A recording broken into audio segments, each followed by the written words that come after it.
Ellery Queen, The Bookcase, by Dale C. Andrews and Kurt Sercu.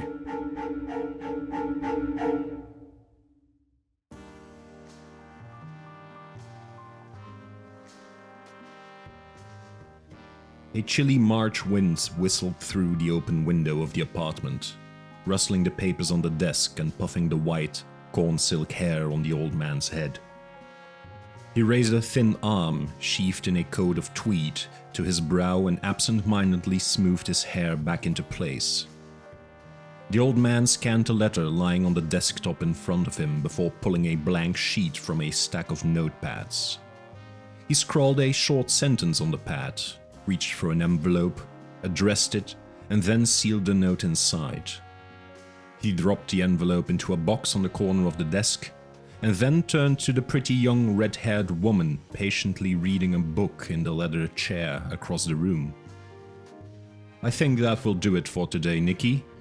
Can you see that these are posted?"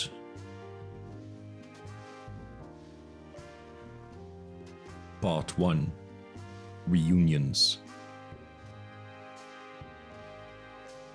Detective Harry Burke shifted his weight as he waited for the elevator. His bum right knee ached, and he wondered, not for the first time, if maybe he was getting a bit old for all of this. He eyed his younger partner ruefully. Stanley Sandals, with his pegged slacks, turtleneck and short-cropped mouse-spiked hair, was the future. Not a transplanted aging Scotsman like him, staring down a rapidly approaching retirement and a pension that might let him live almost comfortably somewhere, but not here. Surely not here. West Park Towers was everything he disliked in the New York City of this new century. Excess masquerading for taste, money for refinement and dignity. This is what happens in a world that exalts Trump. Sure, the marble floor squeaked, the rooms expanded through the placement of mirrors, but where was the soul? Where was the New York he had fallen for decades ago? The bustling, cramped city to which he inevitably returned. It might be somewhere, but it wasn't here. The elevator arrived, and he and Santos stepped in. The apartment on the 36th floor was more of the same. Harry sniffed as he walked through the living room, with its spare furniture and its neatly displayed Oriental art. But this time Harry did not sniff in disdain. He sniffed instead in anticipation of that smell, the smell that always recurred in his line of work. The unmistakable, coppery smell of death. Harry and Santos entered the study, and across the room, in a pool of blood sprawled on top of a desk, were the remains of Dr. Jason Tenumbra. In front of the desk was more blood, splattered in pools toward the doorway, where a brass and ebony electrical clock lay on the floor, unplugged, its hands frozen at 8:30. Supported by chrome, saw three policemen and the coroner to approach the desk, a single sheet of glass supported by chrome sawhorses. He surveyed the contents of the desk, a flat-screen computer display, a wireless keyboard, a wireless mouse. Tenumbra was face down in the middle, hands pulled up under his chest. "What do we know?" Harry asked. "We know," Santos answered, "that Dr. Jason Tenumbra was a successful graduate of Johns Hopkins, an MD in psychiatry with postgraduate training in oncology from New York University. He was well off too. Formerly married to Januel Friedman, who runs the Friedman and Knorr department store chain. Tenumbra didn't show up at his office this morning. His appointments didn't begin until the afternoon, but when the lunch hour passed and no one could reach him by phone, his staff contacted the concierge desk. A building employee entered the apartment with a passkey, actually a magnetic entry card, and found a body. He called us as soon as he was done being sick." "Any witnesses?" "Nope, but the concierge screens all visitors. We're getting the list once they can dump it off the computer." Judging by the blood on the floor and the clock, it looks like Penumbra may have lunched after the murderer. Then he must have returned to the desk where he died. Squinting, Harry eyed the bookcase behind the desk. What the hell? Yeah, Santos replied. I, for the life of me, don't know what that is all about. Both men gazed at the bookcase. While the books on either side of the desk were neatly arranged, spine to spine, the volumes directly behind the lifeless body of Dr. Penumbra had all been pulled from the shelf. They lay piled haphazardly on the floor. From across the room, one of the uniformed policemen approached. The coroner is done with the initial forensics. They say we're free to check out the body. As the officer turned the body over, two things were evident to Harry Burke. The first was the silver scalpel protruding from the bloody center of Penumbra's throat.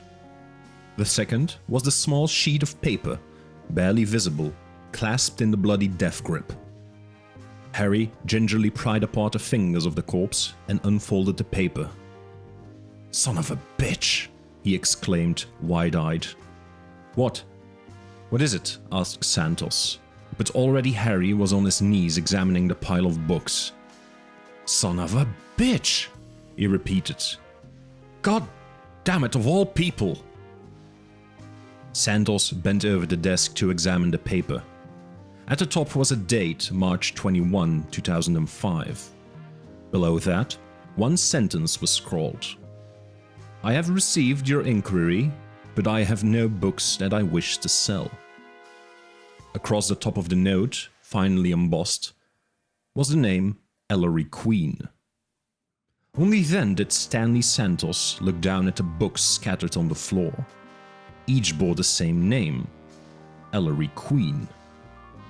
Santos shook his head, perplexed. Who the hell is Ellery Queen?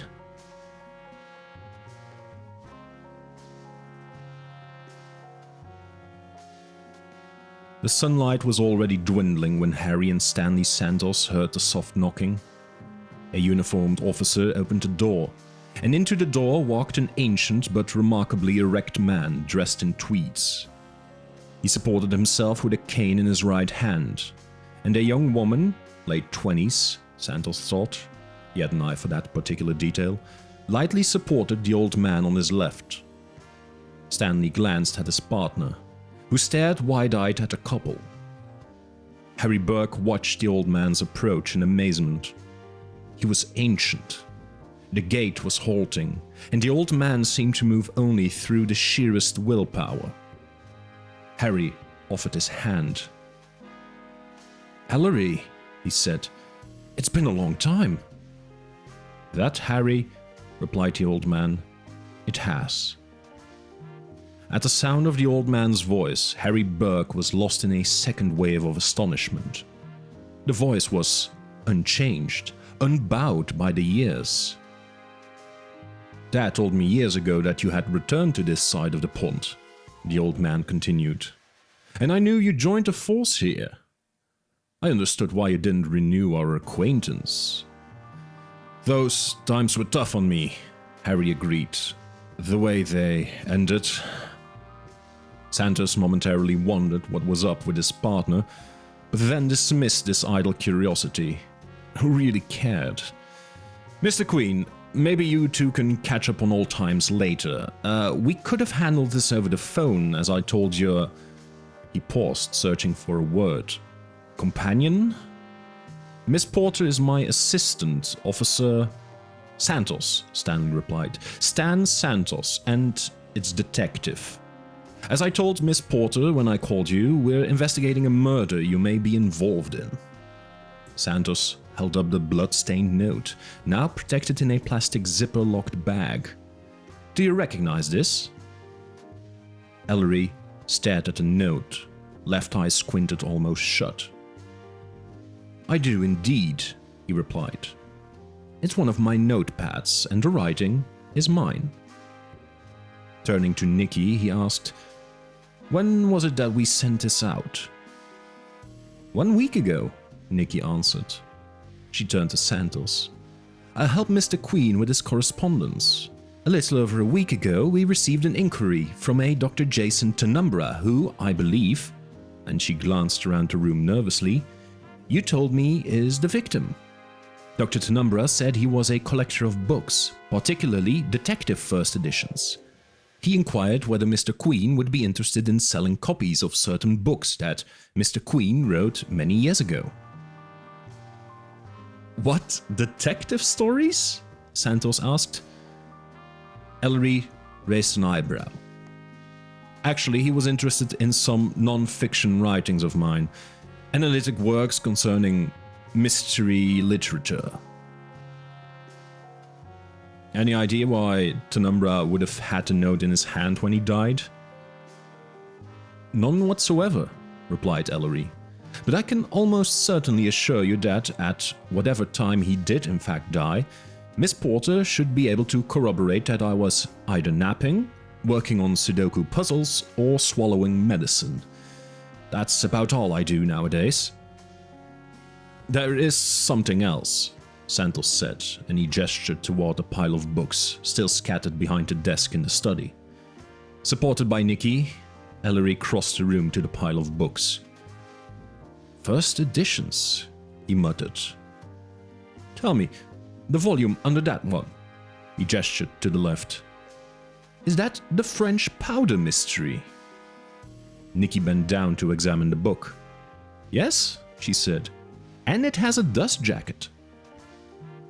Ellery turned and gazed at the rest of the library, still neatly shelved. "Dr. Tenumbra was an organized fellow," Ellery observed. "His library is grouped alphabetically by author, so the volumes on the floor, the Queen works, were shelved between the Poe collection and the Ruth Rendell Barbara Vine works." Ellery turned back towards Santos and Harry Burke.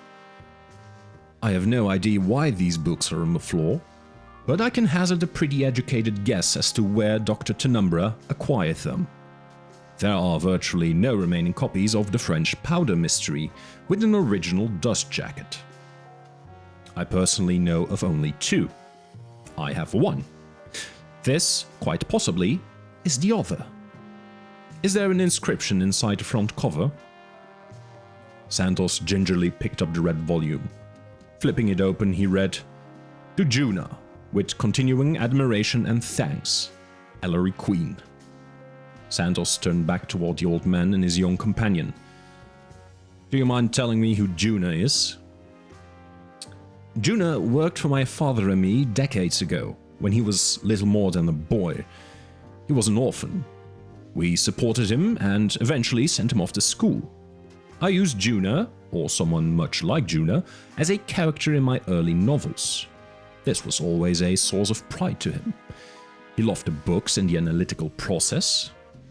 I retired from writing in 1971 and from editing in 1982.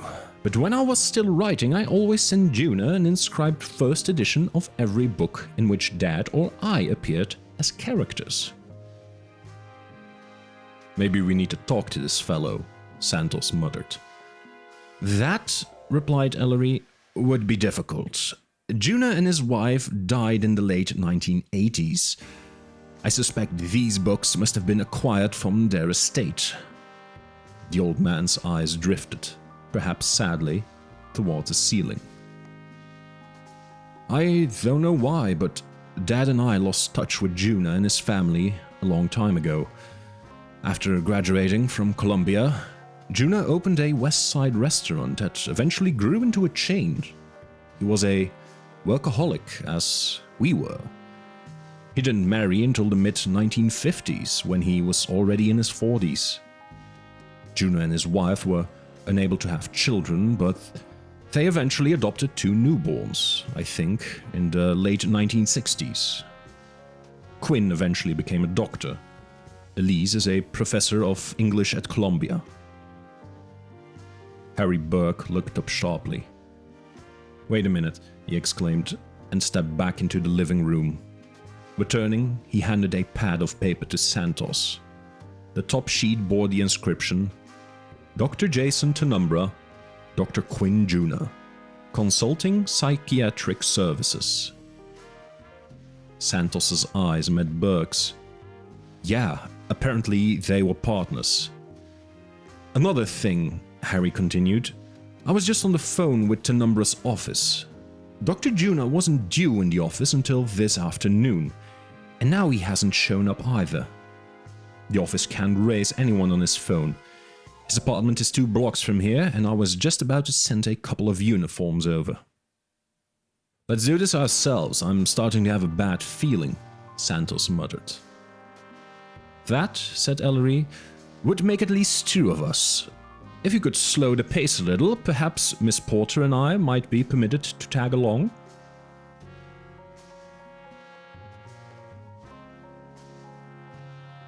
Dr. Quinn Jr.'s apartment building was much more to Harry Burke's liking. Old and solid, 1930s New York. No concierge here, just a resident manager who grudgingly informed them that if entry to Dr. Jr.'s apartment was required, his sister, Professor Elise Jr., had custody of the spare key. She had already been called by the precinct and had been informed of both Tenumbra's murder and the need to locate her brother.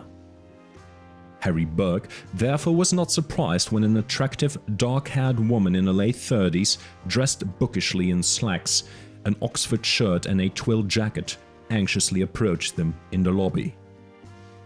Before she could speak, Ellery placed a gentle hand on her forearm. She looked at him, at first uncomprehending, but then her eyes widened in shocked recognition. "Elise," Ellery said. "Do you remember me? Ellery Queen? I'm afraid it's been a good many years."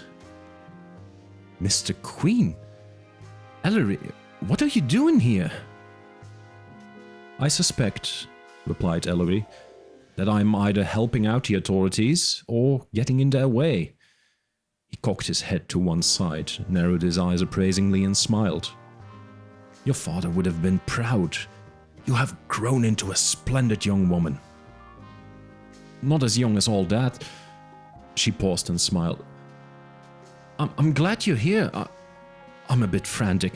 I've been trying to reach Quinn since yesterday, and then I received a call to meet the police here. I don't know what this is all about, but I'd do anything for my brother. He's all the family I have left. I owe him my life. If anything has happened to him..." Santos broke in impatiently. "Right now, if you don't mind, we need to get upstairs." The elevator deposited them in a long hall carpeted in frayed oriental patterns. At the end of the hall, Elise fumbled for a key and opened an apartment door, revealing a large, comfortably furnished living room. As they stepped inside, Ellery's eyes widened, and he shared a glance with Harry. This time, they both smelt it. Copper. A fast survey revealed the source. In the bathroom, adjacent to the apartment's single bedroom, in a tub filled with rose-colored water, was the body of Dr. Quinn Jr., both wrists slit. Ellery sighed, closed his eyes and pinched the bridge of his nose, just as Elise screamed.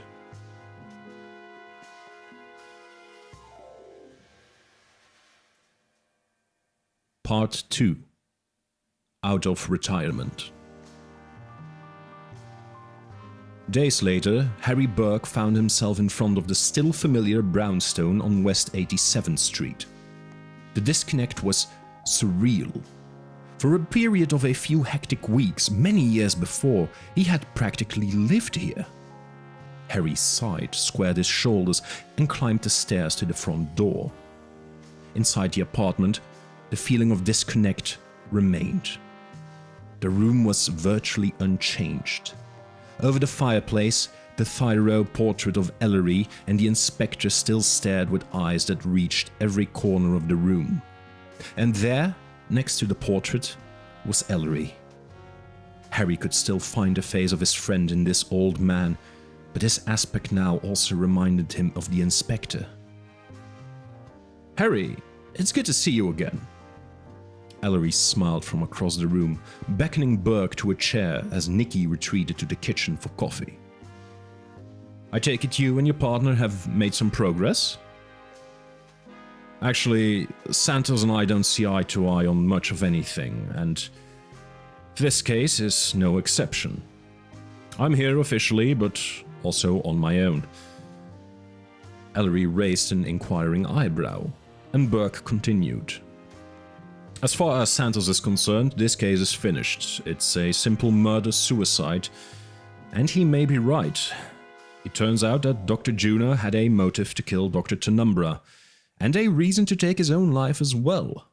Dr. Juno was engaged to a well-known Long Island socialite, Rhonda St. Regis.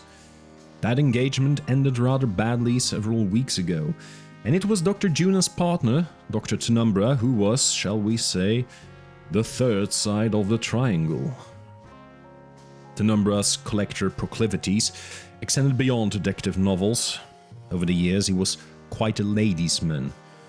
He spent the last few months pursuing his partner's fiancée.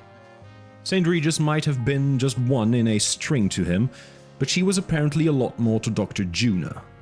Juno was already prone to depression. After the breakup, he fell apart. The office staff reported that he and Tenumbra quarreled openly during the last few weeks, and Juno became increasingly unglued. So, Ellery interjected, you have motive. What about opportunity? In spades. Both doctors occasionally saw patients in the office Tenumbra maintained at his apartment, so Juno had his own electronic key to the apartment. Easy access whenever he needed it. And the coroner sets the time of death for both Tenumbra and Juno sometime between 8 and 10 Sunday night, completely consistent with a murder followed by a suicide. The stopped clock on the floor of Tenumbra's apartment indicates that he apparently died around 8:30, which is consistent with the autopsy findings. Finally, and this sort of seems to cement it, Dr. Juno incontrovertibly took his own life. The coroner says that the cuts to his wrists, the knife found next to the bathtub, and the fact that there were no signs of any struggle are all consistent with suicide. As far as Stanley Santos figures it, that closes the book on the matter. Ellery smiled. But you are still troubled. You bet, my book's still open. Or maybe I should say your books are still open, and lying on that apartment floor. I can't get that out of my head. What were the books doing on the floor? And why did Tenumbra have that note from you crumpled in his hand? Harry shuffled through his briefcase and handed a piece of paper to Ellery. This is the list of the books in chronological order based on publication date. I assume, from the other volumes in Tenumbra's library, that this is also how they were shelved in his bookcase. Ellery scanned the neat rows of titles, Nicky peering over his shoulder.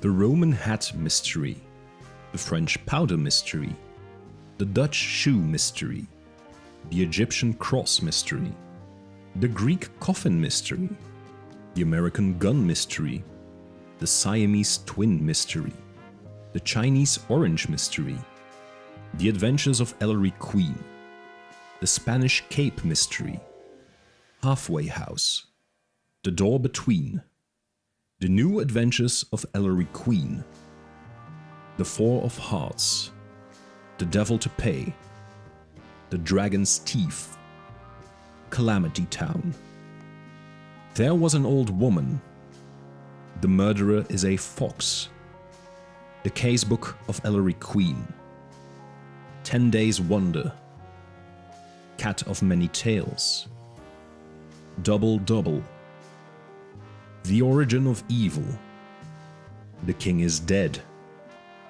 Calendar of Crime, The Scarlet Letters, QBI, Queen's Bureau of Investigation, The Glass Village, Inspector Queen's Own Case, The Finishing Stroke, The Player on the Other Side, and on the 8th Day, The Fourth Side of the Triangle, Queen's Fall, A Study in Terror, Face to Face, The House of Brass, QED, Queen's Experiments in Deduction, Cop Out, The Last Woman in His Life, A Fine and Private Place. Interesting, Ellery murmured. All of the novels and all of the original short story collections. But none of the farmed out books like those spy novels, Nicky added. Who was that character? Tim Corrigan? Mike McCall, Ellery sniffed. I never should have let Fred and Manny talk me into those licensing arrangements. No, the only works here are the novels and collections that I actually wrote. I wonder, Harry, if I might hold on to this list. Be my guest, and there's something else you might be interested in. We got this from the concierge. Harry pulled a second sheet from his briefcase. This is the list of visitors to Tenumbra's apartment on Sunday and the times they checked in. Ellery took the paper and read, Janiel Friedman, 7:15 p.m.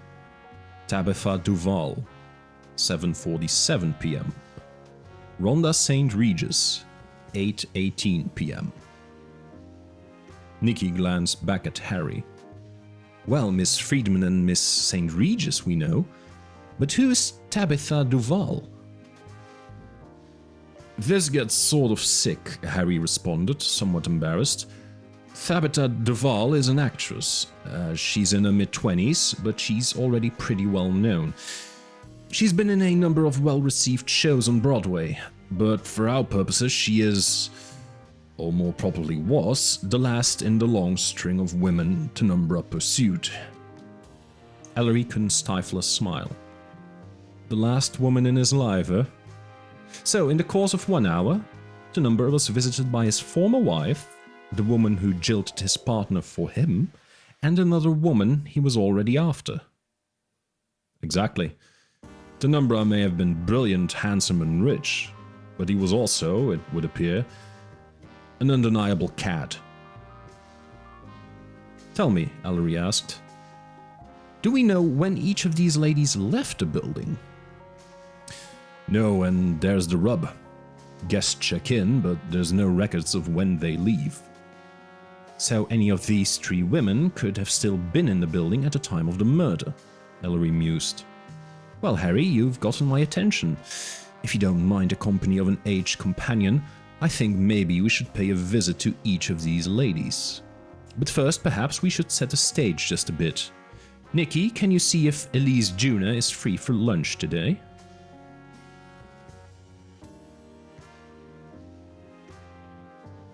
They were already seated in a dark restaurant on Amsterdam Avenue, tucked into the shadows of Columbia University, when Elise Juna was shown to their table. How are you bearing up? Ellery asked, as she seated herself between Nicky and Harry. As well as can be expected, I suppose. Thanks so much, Ellery, for the flowers. Quinn would have appreciated that, and thank you, Harry. You've been most kind and patient with me. Harry Burke twisted in his seat uncomfortably. I'm sorry about Santos. He can be a bit brusque. And I apologize as well, interjected Ellery, because I am afraid we also have some questions. But let's at least wait until after lunch. Later, over coffee, Ellery cleared his throat and began. Elise, as I said, there are some things we need to discuss with you. The police have just about closed this case as a murder-suicide, and they may be right. But there are still some troubling aspects to the matter. How can I help? Elise asked. Perhaps with some background, replied Ellery. As Nicky explained on the telephone, my interest, and I think I can speak for Mr. Burke as well, was piqued by the fact that Tenumbra had a note from me in his hand when he died, and the matter of those books on the floor. Well, I suppose I can shed a little light at least about the books, Elise responded. When our father died, the books and everything else were left to us. Quinn and I were still students at Columbia. Not much was left in the estate after the restaurants were sold. We ultimately helped to finance our education by selling off all of Dad's personal belongings, including his library. Is that how your brother met Penumbra? Harry asked. No, actually, Quinn and I had both seen Jason professionally over the years, so we each had known him before. Quinn had been treated for depression ever since childhood. He worked out a lot of issues with Jason, and the process was, I'm certain, what prompted Quinn to pursue his career in psychiatry. So when we needed to sell the library, we already had an obvious potential purchaser. Jason prided himself on his mystery collection, and probably paid us a good deal more than the library would have brought at auction. He was a big fan of yours, Ellery.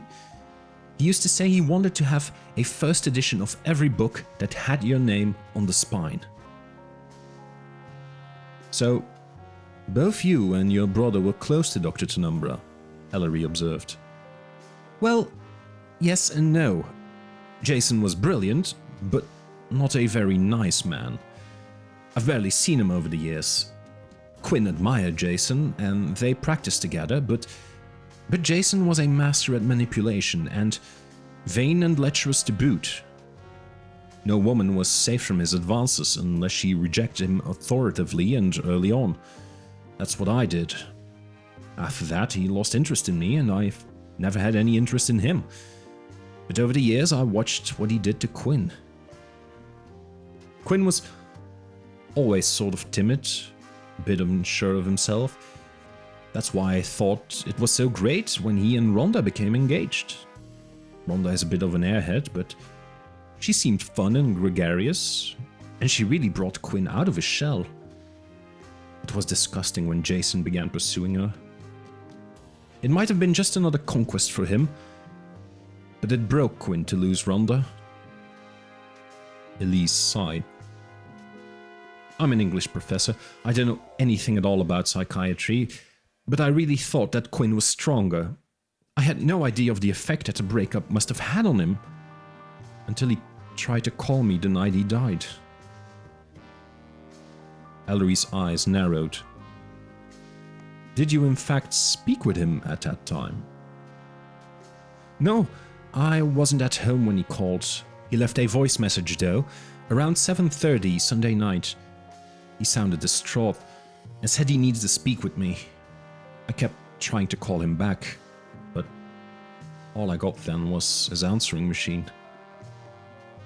Ellery reached across the table for Elise's hand. One last thing, Elise.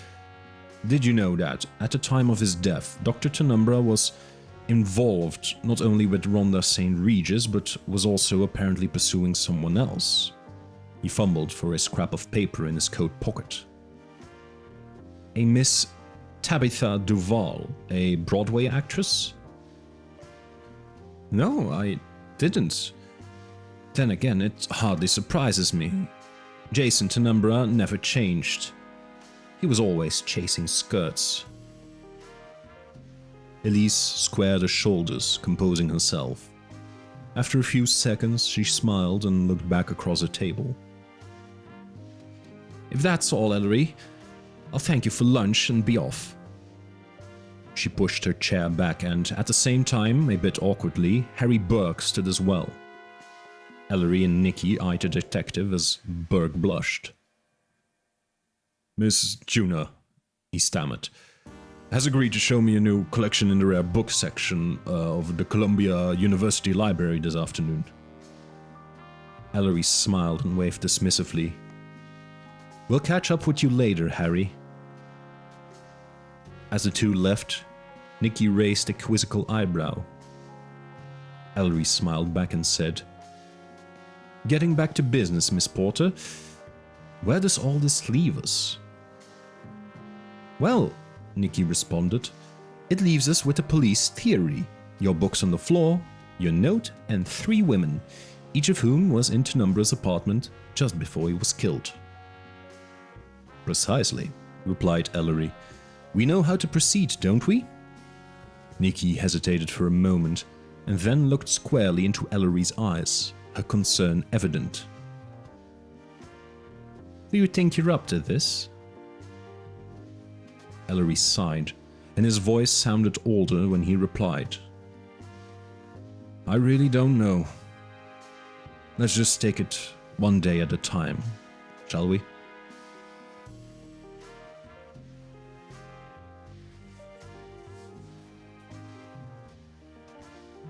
The executive offices of the Friedman and Knorr department store chain, in the tradition of the 1930s, were located on the top floor of the flagship Manhattan store.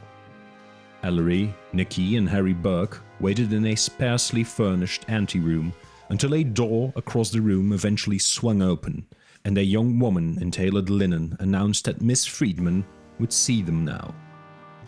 Janiel Friedman rose as they entered her corner office.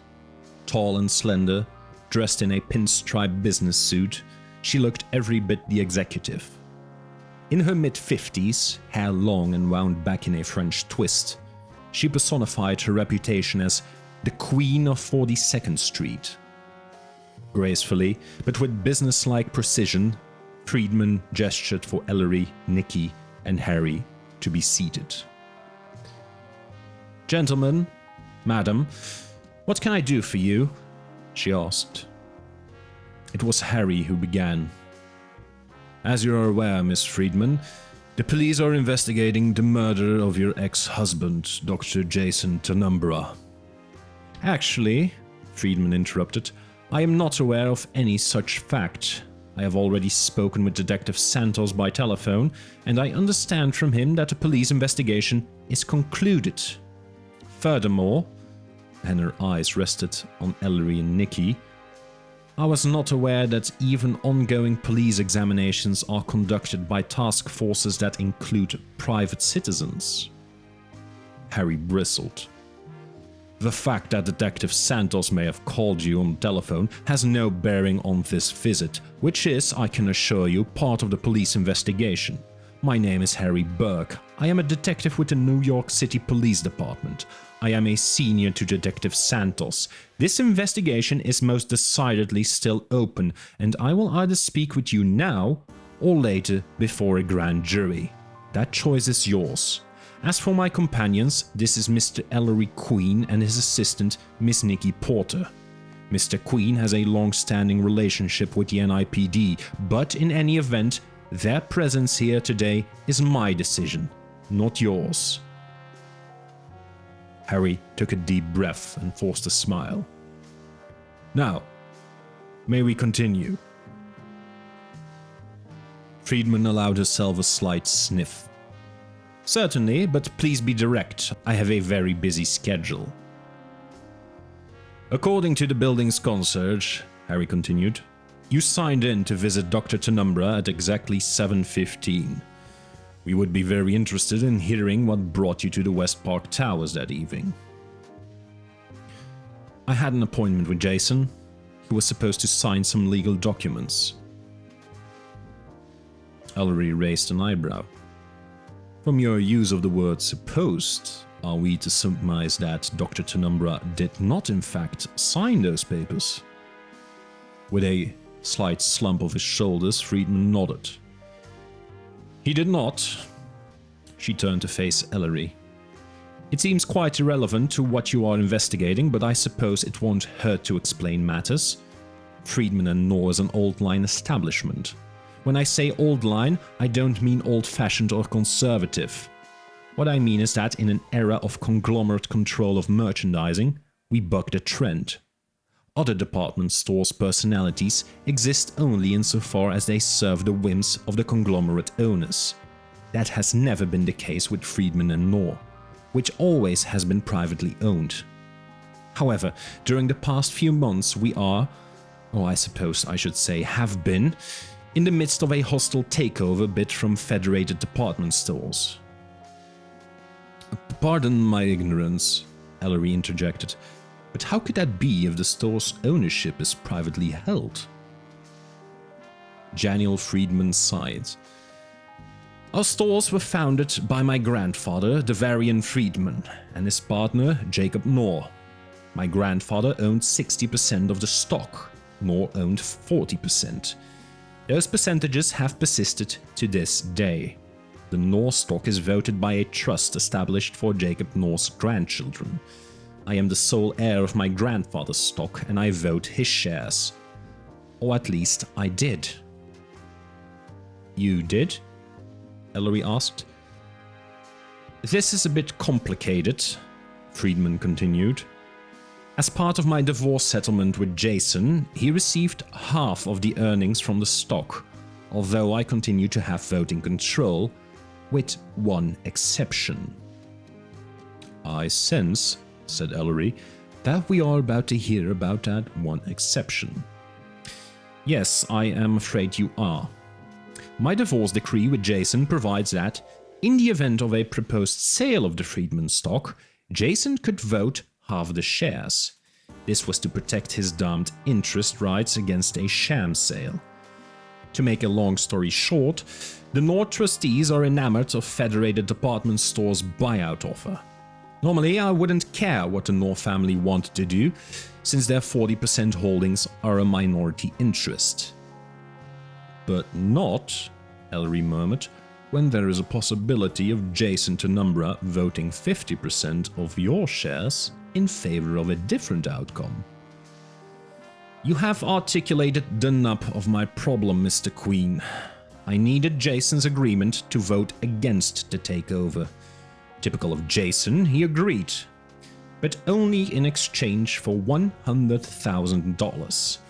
My meeting with Jason was for the sole purpose of consummating that agreement. I arrived at his apartment with a cashier's check and an agreement authorizing me to vote all of my shares in the takeover attempt. He was supposed to sign it that night. But a problem arose? Ellery queried. You might say that. When I arrived, Jason told me that he had thought about it and decided he had sold out too cheaply. Something about a new Lamborghini that had caught his fancy. We argued, but he was insistent. The price he announced was now $200,000. I tried to reason with him. If Federated Stores acquired all of the stock, I would get the proceeds of the sale, and then Jason's income from the stock would have ceased. But Jason would hear none of that. He just smiled and shook his head as I talked. When I ran out of steam, he said, "Daniel, this isn't about logic, it's about extortion. I have something you need." In the end, I swallowed my pride. I wasn't going to lose the stores for another measly $100,000. Anyway, the bastard refused to sign, because all I had with me was a cashier's check for $100,000, not $200,000. He wouldn't take my word that I would get him the rest the next day. So, I left the apartment. In total, I couldn't have been there longer than 15 minutes. I wonder, said Ellery, whether you could tell us what you did afterwards. Afterwards? Yes. Did you in fact arrange for the additional $100,000? Daniel Friedman looked uncomfortable. Well, as it turns out, I did nothing. My visit with Jason was on Sunday. I couldn't very well call my attorney that night. But on Monday, by midday, I had been informed of Jason's demise. At that stage, there was no reason to draw another check. The stock was again mine to vote. Daniel Friedman lapsed into silence. After elongated seconds, she spoke again. Look, after I left Jason's apartment, I went home, poured myself a stiff drink, cursed the bastard, and went to bed. I wouldn't kill anyone, not even that scumbag, for a mere $200,000. That is the truth, and that is also all I am saying. I wish you good fortune in your investigations, since good fortune, if it leads to the truth, can only remove me from your list of suspects. But for now, gentlemen, and Miss Porter, I have business to attend to. With that, Daniel Friedman pushed a button on the side of a desk, summoning her assistant to usher them out of the office.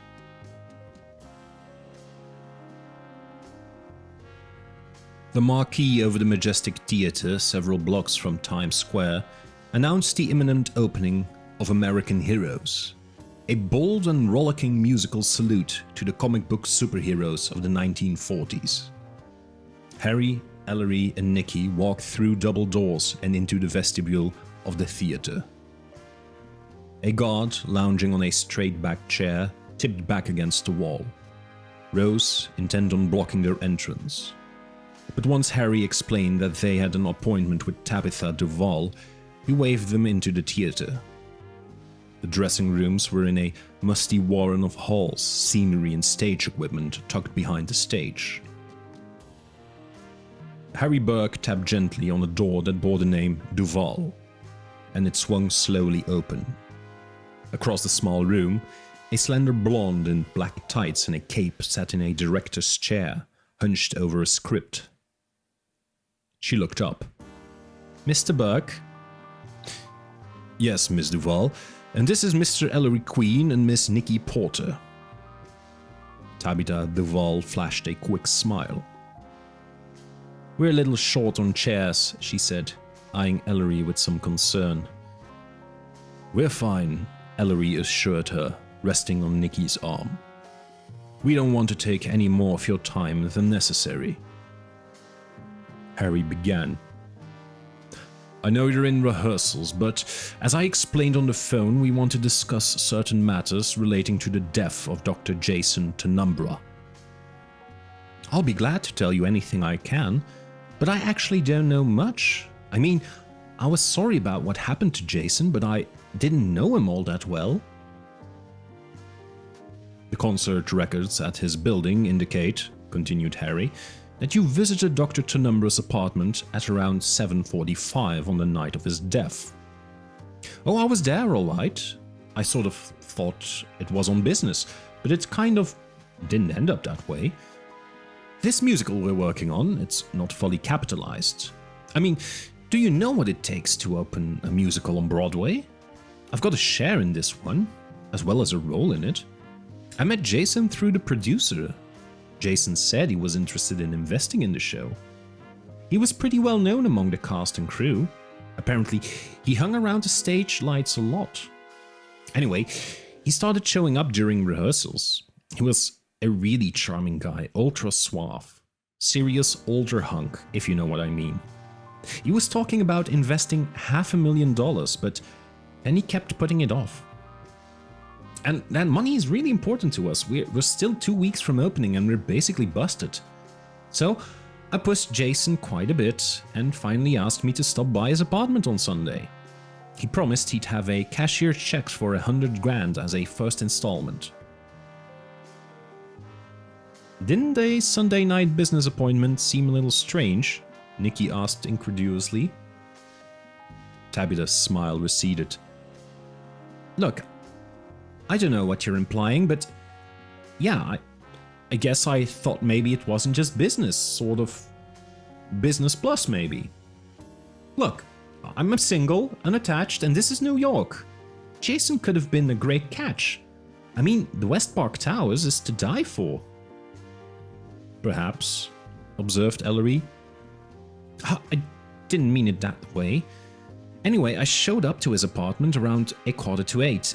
He made drinks and immediately started hitting on me. I tried to talk money and he changed the subject and fingered my blouse. At first I sort of went along, but then I was like, exactly where's this going? So I pushed him away and said flat out, what about the money? And Jason comes right back and says he's not going to invest anything. He's got something else he's interested in, some car. So I sort of blew up at him. Things were getting kind of tense, when all of a sudden the phone rings. And Jason answered it, looked a little distressed, and then he told me his fiancée was on her way up. Well, that floored me. No money for the show and a fiancée to boot. So I'm still tearing into Jason, but all the while he's bustling me back toward the bedroom, telling me to play it cool. I told him I wasn't doing anything wrong, he was the one playing all the scams. And what was this about a fiancé anyway? I mean, where did that come from? But he just kept shushing me and pushing me back toward the bedroom. So what could I do? He closed the door and I sat down on the bed and fumed. Well, I didn't end up waiting very long. I could hear this woman's voice in the living room, screaming. A couple seconds later, the bedroom door bursts open and in storms a really angry lady holding my glass in her hand. I guess she saw the 2 cocktail glasses in the living room and sort of added things up. Anyway, I'm like, how is this all happening to me? And then I sort of blew up again and started yelling at her and at Jason for having gotten me into the middle of their damned mess. And the woman was clawing at me, but I got past her and stormed out of the front door. That was the last time I saw either of them. But I can tell you this, when I left, Jason was fine. I mean, he was really going at it with his fiancée woman, but they were both very much alive. And you left the building immediately? Ellery asked. What do you think? I'm going to hang around in the hall to see what else can go wrong? There was a tap at the door to the dressing room, and a man with a script under his arm looked in. Your number's up in 5 minutes, Tabitha. She turned toward Harry inquiringly. Yeah, I suppose that's all for now, Miss Duval, but we may need to speak with you again. Before you leave, Ellery asked, I wonder if you could tell us just a little about your new show. Tabitha, already headed for the door, stopped and turned back to Ellery. Like I said, assuming we even make it to opening night, it is a musical set in 1944. The characters are all based on Marvel comic book superheroes. And you play? Sharon Shannon Kane. Ah, replied Ellery. Sharon Kane. She was Spider Queen, wasn't she?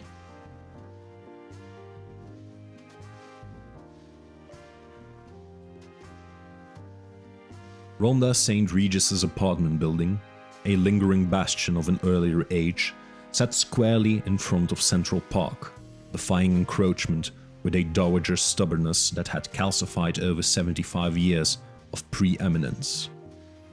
Ellery therefore was not surprised when a uniformed attendant operated the elevator that deposited them on the 39th floor.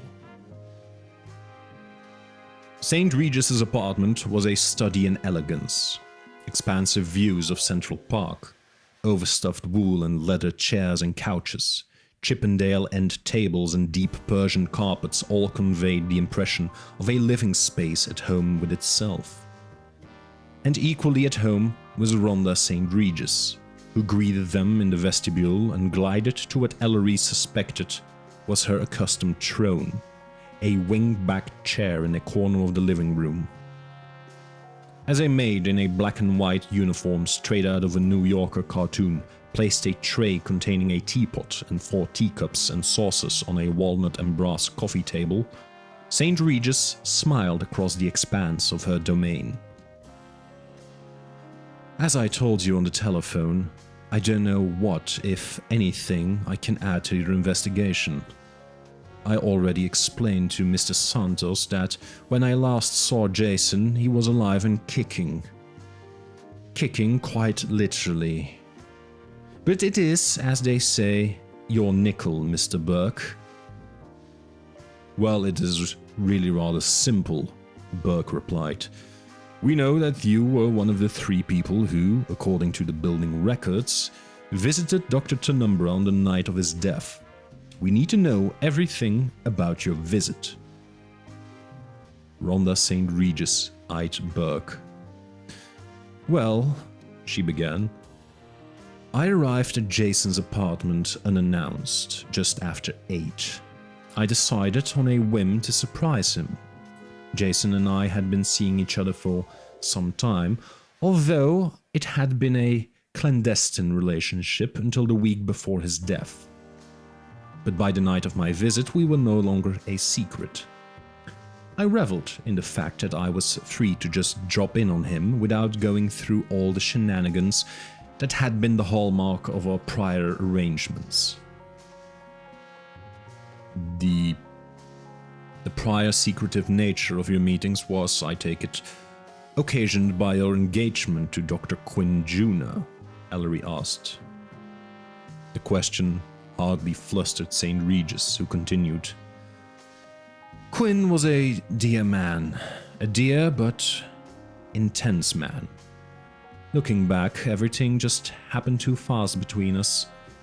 He was so certain that we were preordained for each other that I suppose I got caught up in it. But almost from the moment that I accepted his proposal, I had second thoughts. I realized that I had been carried to that point by momentum, but little else. And always, hovering in the background, there was Jason. He'd be there with a smile or a kind word, very suave, self-assured, never pushy. Eventually, I opened up to him about my feelings. Maybe lack of feelings would be more precise, toward Quinn. He would respond with his own questions, you know, the way psychiatrists do, and as I continued to reach out to him, well, one thing just to another. Shared coffee progressed to shared dinners, shared evenings to shared nights. Each morning when I woke up beside him, there would be a wave of guilt, and I would resolve to try to work things out openly. But for weeks, I didn't know what to do. Then Jason proposed. He was so eloquent. He told me that he felt terribly about what he was doing to Quinn, but that he and I were soulmates, that we couldn't allow the opportunity to live our lives together to slip through our fingers. Even then, I had to take some time to think. As you probably know, my family was quite wealthy. As an only child, I inherited everything. I've always been careful in relationships. I have to be sure people are interested in me and not in my money. But Jason was so warm, so understanding. He seemed to have no interest in the St. Regis inheritance, and finally I sort of looked inside myself and said, okay, this time it's real. Once I decided that, I knew I had to come clean with Quinn. I met with him and, as gently as I could, I broke the news. He took it even worse than I had expected. He cried. He begged me not to leave him. I explained that it takes two to make a relationship, that it is not a one-way street. And then he started cursing Jason. I told him that it really couldn't be Jason's fault, that if it had really been right between us, there would never have been a Jason. But he wanted none of it. Jason told me afterward that Quinn just got worse and worse. The two of them were arguing in the office, in front of patients. Jason said they were going to have to break out their practice. We even talked of how I might advance Jason the necessary funds to buy Quinn out. I'm telling you all this because you might as well know my state of mind when I entered Jason's apartment that night. Finally, everything was right. I was absolutely at the top of my game until I saw that damned cocktail glass with lipstick on the rim in Jason's apartment. Then my world just crashed. What I had been guarding against all of my life had happened. The man I thought I was in love with was just another cat. Ellery, Nikki and Harry Burke watched silently.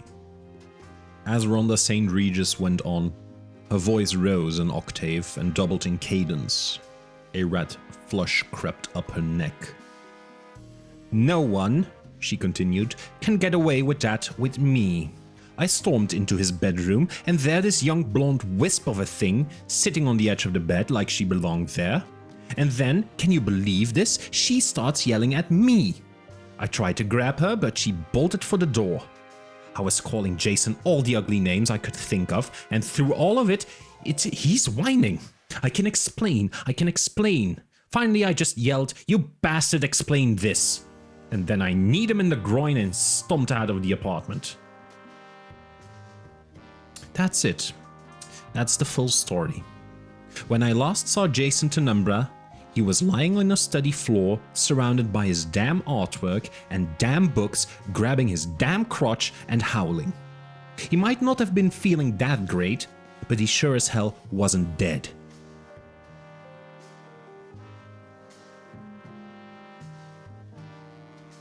As the threesome entered the elevator, having left behind a still fuming Rhonda St. Regis, Harry's cell phone rang. When Harry finished the call, he turned to Ellery. That was Santos. He wants us to meet him as soon as we can at Tenumbra's place.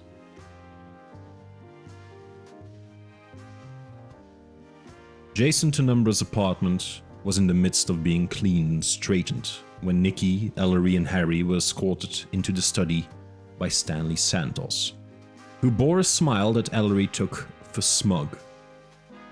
Arranged on the glass desk, now sparkling clean, were several items. Santos stopped at the desk and turned around to face the others. Mr. Queen, during the last few weeks I read a couple of your books. They were okay for their time. Pretty good stuff. After I read a few, I decided you might enjoy hearing the solution to this case at the scene of the crime. That is something I could picture you doing. Of course, you might have filled the room with possible culprits, but I'll dispense with that since, as I told you from the beginning, there is no Hitchcock ending here. What I did want to demonstrate to my partner and to you is that, as good as your so-called deductive approach used to be, there just isn't much need for it anymore. While you folks were tromping about town interviewing everyone you could think of, I did what modern detectives do. I gathered the physical evidence, sent it off to the lab, and waited for the results. And the results, my friends, tell the whole story. We live in an absolute marvelous scientific age. Santos turned to the table and, with a flourish, picked up a small leather case. Exhibit 1, he said, passing the case to Harry Burke. This is a set of scalpels we located in Dr. Juna's apartment. Look at the inscription embossed on the inside cover. Harry opened the box and read, "To Quinn, best wishes as you embark into the field of medicine. Jason Tenumbra." That box was kept in a small display cabinet in Juna's living room. And look again, see anything missing?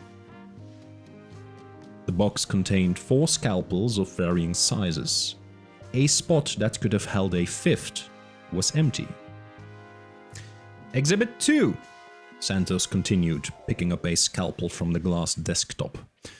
The murder weapon. Not only does it fit into the open space in the carrying box, it is a precise match to the other 4 scalpels. Same metallic alloy, the boys in lab verified it, and we were even able to trace it back to the manufacturer using the serial number on the underside of the box. So what do we know? We know that the weapon that murdered Dr. Tenumbra was a knife he had given to Dr. Juna. Surprise, surprise! Santos dripped another smile before turning back to the desk for a plastic card the size of a credit card. Exhibit 3. The magnetic entry card that gave Dr. Juna uninhibited access to Dr. Tenumbra's apartment. The card was left in the middle of Dr. Juna's desk in his apartment, so there was no reason to worry about the names on the concierge list. With this card, Quinn Juna could bypass the list completely. And what is this? Asked Santos, feigning surprise. Why, there seems to be a blood stain on the back of the card. So let's see, Mr. Queen, what do we have? We have motive. Dr. Juna had been jilted by his fiancée after he had been cuckolded by his partner. We have opportunity. Dr. Juna had free access to the apartment with that blood-stained card. And we have means. Dr. Juna's own scalpel found at the scene of the crime. Impressive, murmured Ellery. Oh, that's not all, Santos continued. I saved the very best for last. He turned back to the desk and picked up the final object, a typed report held together by a black clip. This is the forensics report on the blood from the scene of the crime. Actually, it's 2 reports, because it turned out there were 2 different blood types on the floor of the study. Santos gestured back to the desk. The blood on the desk matched the Numbra's blood. Plain and simple. Santos turned back to the front of the desk. But the blood out there, he gestured toward the door, and the blood we found on the carpet, as well as that smudge of blood on the electronic entry card, that wasn't Tenumbra's blood at all. It seems that the murderer must have been cut during the struggle, and there were very good samples of that second blood type. So, what can I tell you about it? Well, let me spare you from plowing through a long report. We'll start with some general observations, and then we'll move to the specifics. As you know, even blood work can positively identify who the blood came from. All that DNA analysis can do is establish the odds, and they're usually astronomical, that the blood came from a particular person. But there is one very special thing that any blood test can tell you with absolute certainty. It can tell you the sex of the person who produced that blood. All male blood has an X and Y chromosome. Not so with the ladies. He winked at Nikki. The ladies have 2 X's. I bet you can see what's coming, he continued, smiling patronizingly at Ellery. The blood in front of the desk and the blood on the entry card, in other words, the blood that was not Tenumbra's, was the blood of a male. Shows up clear in the analysis. X's and Y's all over the place. Of course, all that does is rule out about 50% of the population. But guess what? Surprise again! It rules out everyone you 3 have been wasting your time interviewing the past week. Every one of those ladies. None of them could have done it. It's scientifically impossible. But, as I said, we can also move from the general to the specific. We know more than the fact that the murderer was a man. The test also shows that the blood in front of the desk and on the entry card, again, the blood that is not Tenumbra's, is in fact a perfect match to Dr. Quinn Juna, which makes him the murderer, just like I told you from the start. Very impressive, Ellery muttered, nodding. Harry, however, still looked unconvinced. But what about the books? He asked. Will you forget about the damn books? Santos exploded. This is not about the books. They don't matter. I see, Ellery said. That they have been returned to the bookcase. Yeah, replied Santos. It seems that while Tenumbra brought in a lot of money, he spent a lot more. Recipe for fiscal disaster. Apparently he died in the red, both actually and metaphorically. The family has scheduled an auction here to sell off his oriental art and his library. They've been pushing us to get the place back in order before the high rollers show up. Ellery got to his feet, his joints protesting. He wished, not for the first time, that he could exercise over his ancient body the control he still wielded over his mind. Haltingly, he walked across the room to the wall of books. They were, as he remembered them, tightly shelved, spine to spine. He fingered the volumes of Catherine Aird at the beginning of the collection. Then he walked stiffly to the end of the library and knelt on creaking knees to examine the Emile Zola volumes snugged tightly against the bookend. He straightened, returned to the middle of the collection, and stared at his own volumes. And then his eyes widened and he gasped. Between the end of the Queen collection and the beginning of the Ruth Rendels, there were approximately 8 inches of blank shelf. Thank God, Ellery whispered. The light, it hasn't failed. He laughed out loud, and Nikki, Harry, Burke, and Santos turned to look at him, uncomprehending. Of course, Ellery marveled, and he laughed almost giddily now. It's Poe. Poe had the answer all along.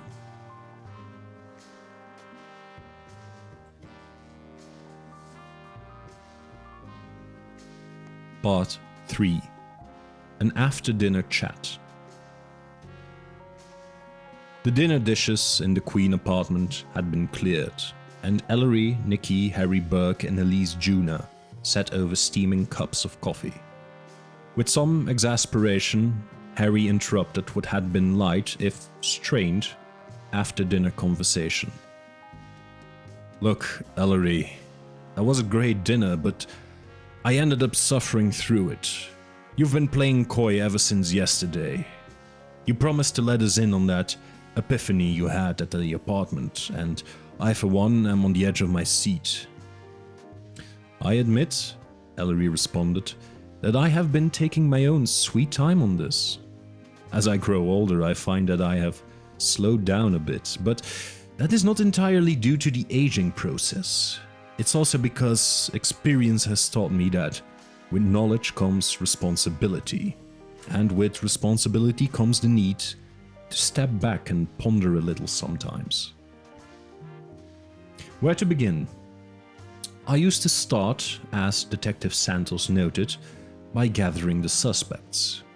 But as I grew older, I found that sometimes managing all those people is a chore in itself, one that gets in the way of clean explication.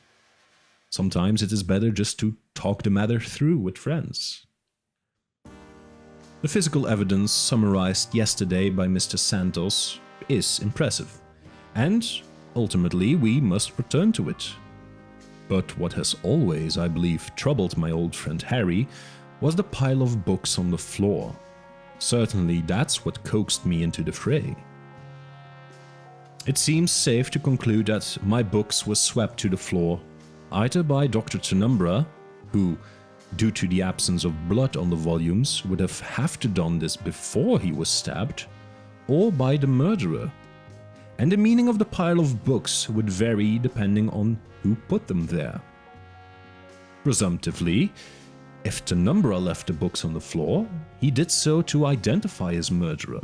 But if the murderer moved the books, it would have been for a different reason, no doubt to deflect our attention in the wrong direction. Now, let's first assume that the books were moved by Tenumbra. What could he have been trying to tell us? This is always a problem with dying clues. They are all too often murky. Was Tenumbra trying to tell us that the murderer was somehow associated with the word Queen? If so, this is no help.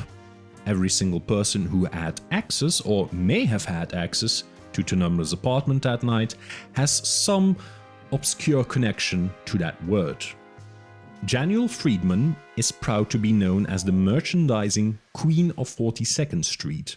The phrase is even used in advertising for the Friedman and Moore chain. Tabitha Duval is about to appear on Broadway as a character who, to avenge injustice, becomes the Spider Queen. And Rhonda St. Regis? Well, Regis derives from the Latin Regina, meaning queen. And of course, Quinjuna is easily linked to the Queen books that were originally his father's. In sum, this possible clue leaves us with nothing. If all of the references to Queen are obscure, and if each suspect can be identified by at least one such reference, how could Tenumbra have concluded that a pile of my books would lead us to the culprit? The answer is that he could not. Equally puzzling is why all of the books were removed to the floor. Wouldn't just one book convey the same message? I must admit that, until yesterday, none of this made sense to me. "So, what changed yesterday?" Harry asked. "I'll come to that, but first let's focus for just a minute on the books themselves.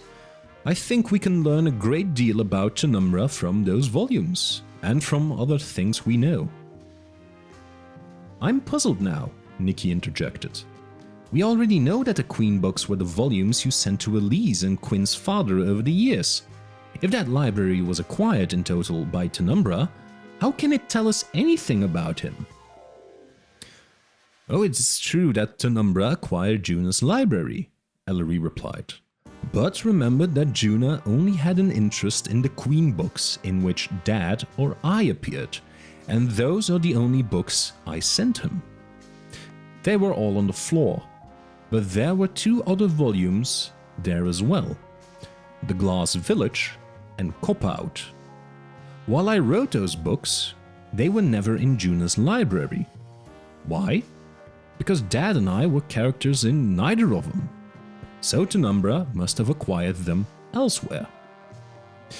We also know that Penumbra had contacted me to find out if I would be interested in parting with copies of my non-fiction analytic volumes, books that were not otherwise in his library. Finally, we know that Penumbra was completely uninterested, and in this regard I applaud his taste, in any of the ghost-written Queen volumes, the Mike McCall and Tim Corrigan works, and the other paperbacks that bore my name but that I really had nothing to do with. I don't see where this gets us if all the books he had were in fact on the floor, Harry groused. And what does it have to do with Poe? It has everything to do with Poe. We know from Poe that the best place to hide a book is in a bookcase. This is just the obverse. The best place to hide the absence of a book is in the context of an empty bookcase. Harry rolled his eyes. Look, Ellery, I'm trying to stay with you on this, but it's making no sense at all. Absence of what book? All your books, except the ones you wouldn't sell to Penumbra, were on the floor. You already said that. No, what I said was that Penumbra was a collector of books that I had written, and that this was true regardless of whether Dad and I were characters in the book. All that I knew, but it told me nothing until yesterday when I saw, for the first time, my books replaced on the bookcase. As you all observed, the books by other authors were shelved tightly, ending with a bookend after the last Zola volume. But when the Queen library was reshelved, in the middle space it previously occupied, there was a blank space of approximately 8 inches after the last Queen volume. When I saw that, I understood everything. The books on the floor could not be the dying message.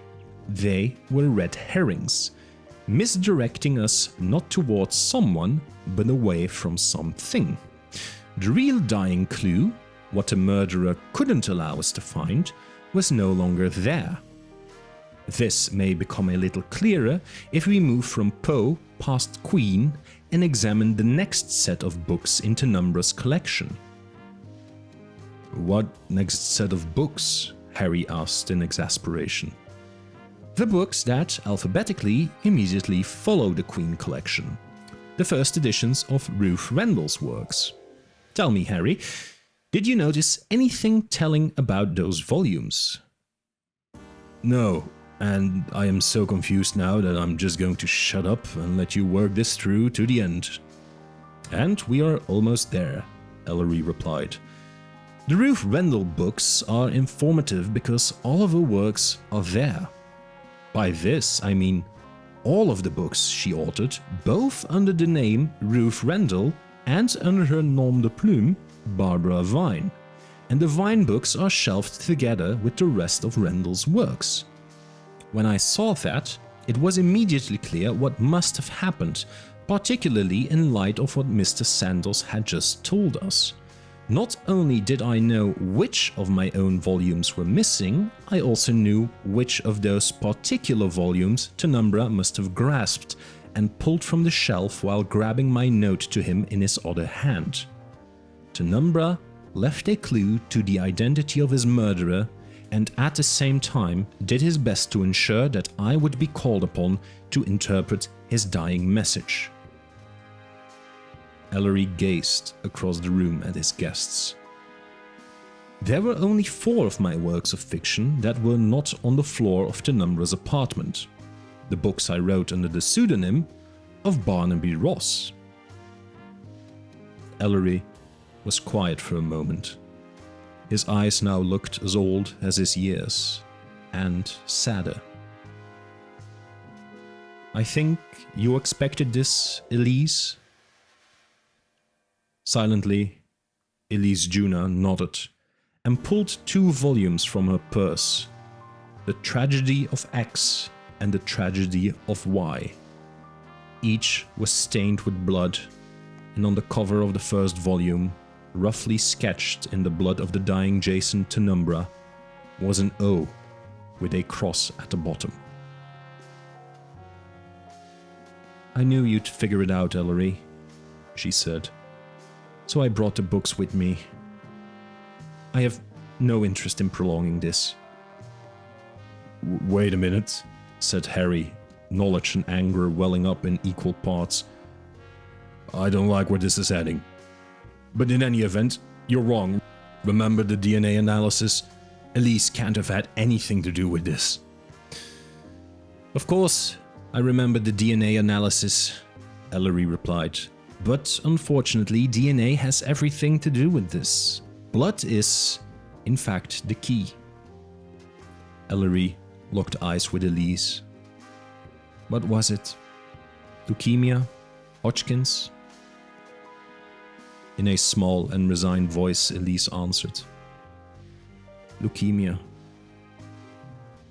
Now it was Nicky's turn to be perplexed.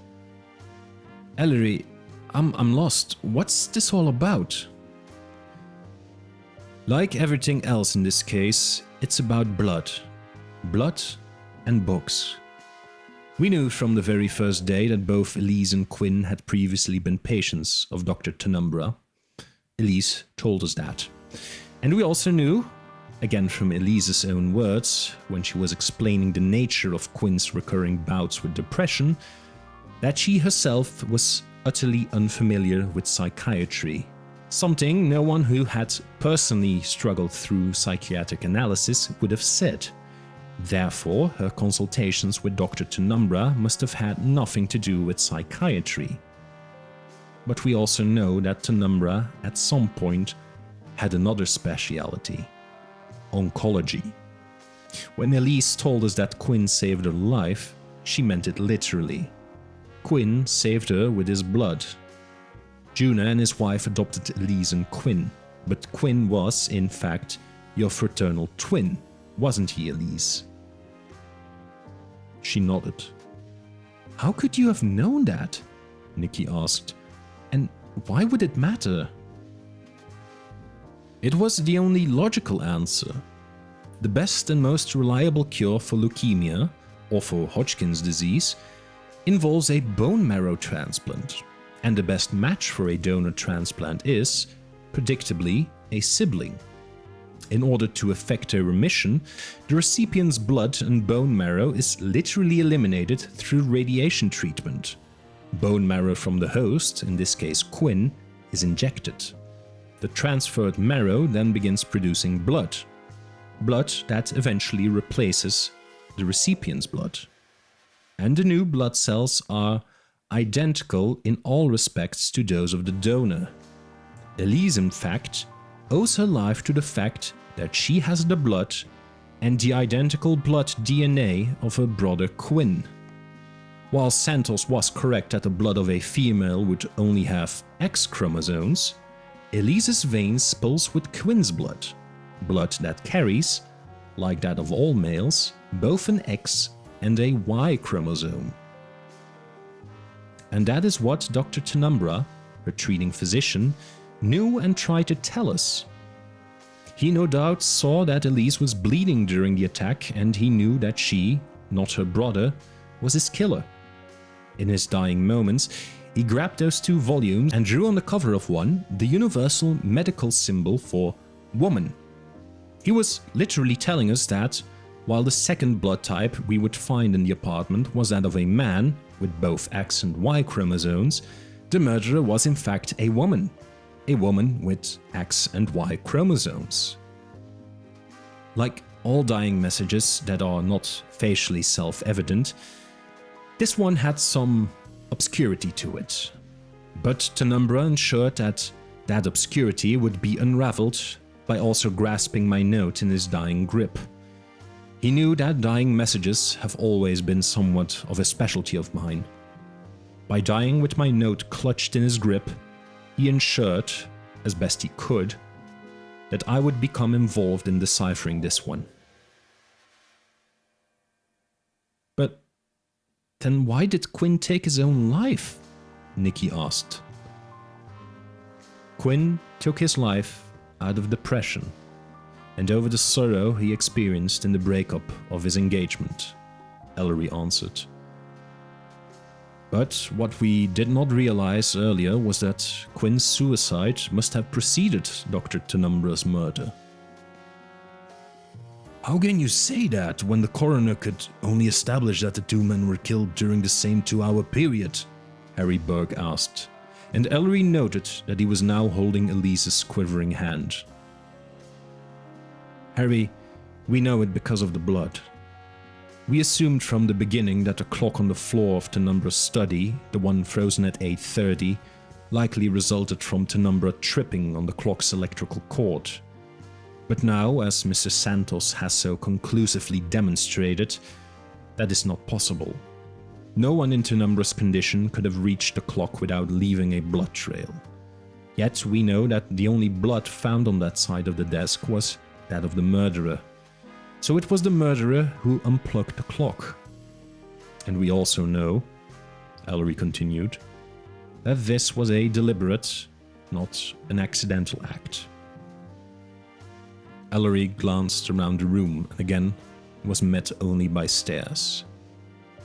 We know this, he sighed, because the murderer obviously had the time to arrange the other aspects of the room. If there was time to remove the Barnaby Ross volumes and to sweep the rest of the Queen volumes to the floor, there was also time to write the clock. Unless, that is, the murderer wanted us to find the clock on the floor. In fact, planted it to misdirect us as to the time of the killing. I imagine, and Ellery looked towards Elise, it went something like this. You stabbed Tenumbra, and as he lay mortally wounded, perhaps you even taunted him a bit, explaining that you were free to kill him without fear, that you would never be caught, since the blood evidence you were leaving behind would, upon analysis, identify your brother as the killer. Assuming Tenumbra was dead or dying, you left the room, probably to clean up. When you returned, you found Tenumbra, now dead, sprawled on his desk. But to your probable horror, you also saw that he had those 2 Barnaby Ross volumes grasped in his bloody hand. Worse yet, we now know he had managed to scrawl yet another clue, the universal medical sign for woman, on the front of one volume. You are your father's child. You grasped immediately that this clue, if deciphered, could identify you as the murderer. So what did you do? You pulled from the bookcase the 4 books I wrote under the Barnaby Ross pseudonym. The Tragedy of X, The Tragedy of Y, The Tragedy of Z, and Drury Lane's Last Case, and set them aside to remove from the apartment. Then you swept the remaining Queen volumes to the floor in order to obscure what was missing from the collection. Finally, you pulled the cord of the clock from the wall and set the dial back, probably by an hour, thus indicating that Tenumbra's death occurred earlier than it in fact did. What you didn't find was my note to Tenumbra, clasped almost invisibly in his other hand. But even if that's not precisely how it all transpired, we do know for a fact that Quinn's death had to have preceded Tenumbra's. Elise, it was obvious that your brother meant everything to you. You told us as much in your words as in your actions.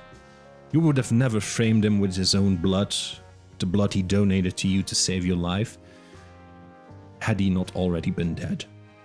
In fact, you killed Tenumbra only because your brother was dead, which you discovered yourself when, unable to reach Quinn by phone, you went to his apartment, used the same key used the next day to let us in, and found his body. And then, I suppose, the rest just fell into place. You took Quinn's scalpel, took his entry card for Tenumbra's apartment, where you killed Penumbra to avenge your brother. Afterwards, you returned Quinn's entry card to his apartment, and then simply waited for the police to discover 2 bodies, the latter one with your own assistance, and accompanied by, I should add, a most convincing scream. You were shocked to see me the next day outside Quinn's apartment, but that shock did not result simply from the fact that we had not seen each other in years. It was a reaction of fear. You and your family knew my work even better than Penumbra did. You knew that my life has been dedicated to unraveling perplexities, and particularly dying messages. You knew, in short, that I might prevail where the police would not. That even with the Barnaby Ross books removed, I might still figure out what that pile of books was all about. In fact, that's why you suggested early on that Penumbra wanted to acquire, in your words, every book that had my name on the spine. That statement, as we now know, was demonstrably false, and an attempted misdirection itself.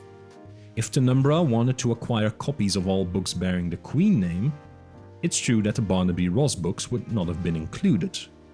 But all of the franchised books, the McCall and Corrigan potboilers that, while farmed out, purported to have been written by Ellery Queen, would have been included, since they had my name on the spine. And of course, your statement is incompatible with what we know about Penumbra's collection. Look again at the Ruth Rendell collection. It contains all of her works, including those written under the Barbara Vine pseudonym. Still clasping Harry Burke's hand, Elise Juna looked up. You're right, Ellery. And you're also right that I have always feared that you eventually piece this together. The moment I saw you standing in the lobby of Quinn's apartment.